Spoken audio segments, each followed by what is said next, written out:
Hello बच्चों, आज का जो मेरा लेक्चर 14 है हाइड्रोजन परमाणु अवशोषण संक्रमण पर चर्चा करूंगा।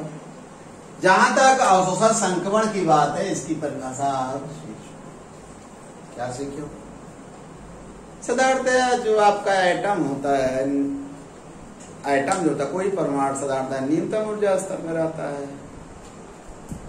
और ये भी जानते हैं परमाणु सिर्फ ऊर्जा का उत्सर्जन ही नहीं करता है, अवशोषण भी करता है।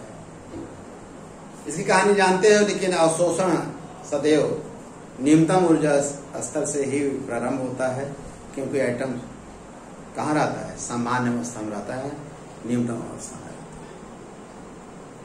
उच्च ऊर्जा स्तर से तो नहीं, आमतौर से जो परमाणु कहाँ रहते हैं? साधारण।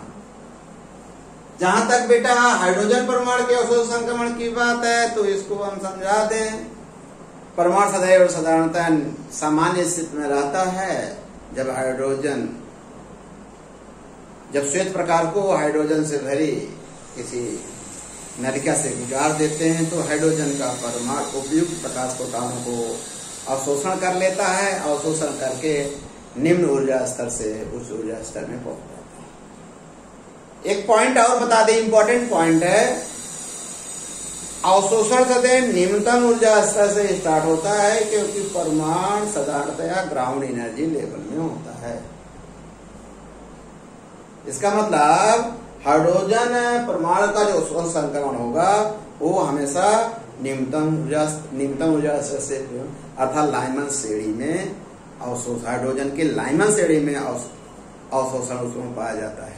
अब रही बात बामर श्रेणी की बात करेंगे, तो बामर श्रेणी में अवशोषण संक्रमण के बराबर 2 से स्टार्ट होना चाहिए, और बामर श्रेणी की ऊर्जा स्तर उच्च है।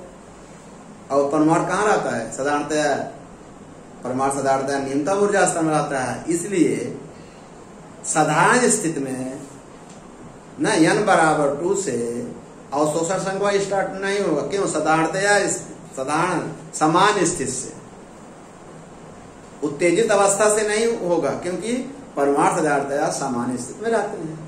इसका मतलब है हाइड्रोजन परमाणु के अवशोषण संक्रमण लाइमन श्रेणी में ही पाए जाते हैं, बामर श्रेणी में नहीं पाए जाते। ठीक, इसका मतलब लाइमन श्रेणी एक ऐसी श्रेणी है जिसमें अवशोषण संक्रमण के साथ साथ उत्सर्जन संक्रमण भी पाया जाता है। ये बहुत इंपॉर्टेंट क्वेश्चन है।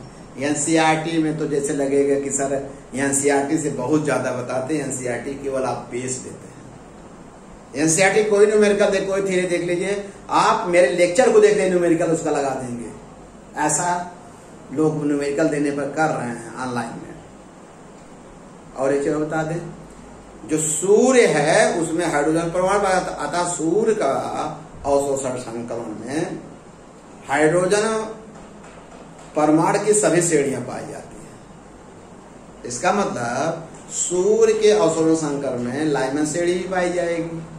सही बात है, लेकिन बेटा सूर्य का जो ताप होता है बहुत उच्च होता है, अर्थात n बराबर 2 से भी अवशोषण संक्रमण सूर्य के स्पेक्ट्रम में। ध्यान रखिए, सूर्य साधारणतया परमाणु की बात नहीं कर, सामान्य परमाणु की मैं बात नहीं कर रहा हूं, सूर्य में उपस्थित हाइड्रोजन परमाणु की मैं बात कर रहा हूं।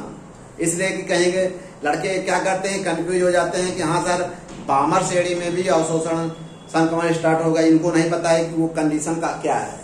कंडीशन क्लियर कट हो गई आपको। जो सूर्य का प्रकाश है, सूर्य में भी हाइड्रोजन संक्रमण पाया जाता है। वहां चूंकि उसका ताप बहुत ज्यादा होता है, इसलिए अवशोषण संक्रमण कहाँ से स्टार्ट? n बराबर 2 से स्टार्ट होता है। ग्राउंड एनर्जी माने हाइड्रोजन में उपस्थित जो परमाणु होते हैं हाइड्रोजन के, वो ग्राउंड लेवल पर नहीं रहते, ग्राउंड लेवल के साथ उच्च ऊर्जा स्तर में, क्योंकि उसका ताप ज्यादा होता है। इसका मतलब हुआ सूर्य के अवशोषण संक्रमण में लाइमन श्रेणी के साथ साथ बामर श्रेणी भी पाई जाती है। लेकिन सामान्य परमाणु में सिर्फ लाइमन श्रेणी में अवशोषण संक्रमण होता है। सूर्य की बात करेगा तो उसमें दोनों पाई जाती है। ये क्लियर होगा बेटा? साधारणतया ये तो कहानी खत्म हो गई, ये क्लियर हो गया। कंपटीशन के लिए अंतर भी कर लोगे, सूर्य की बात आएगी दोनों बताओगे। साधारण बात होगी सिर्फ लाइमन श्रेणी एक श्रेणी है जिसमें उत्सर्जन और उत्सर्जन दोनों संक्रमण पाए जाते हैं। ये तो क्लियर कट हो गया। लेकिन अब आपके जो कोर्स में है, एनसीईआरटी में जो है, आगे जो आप पढ़ेंगे, यहाँ से जब अवशोषण संक्रमण उत्पन्न होता है तो यहाँ से लेजर का सिद्धांत उत्पन्न होता है बेटा। कहाँ n बराबर 2 से जब स्टार्ट होता है तो लेजर की जो व्याख्या स्टार्ट हो जाती है।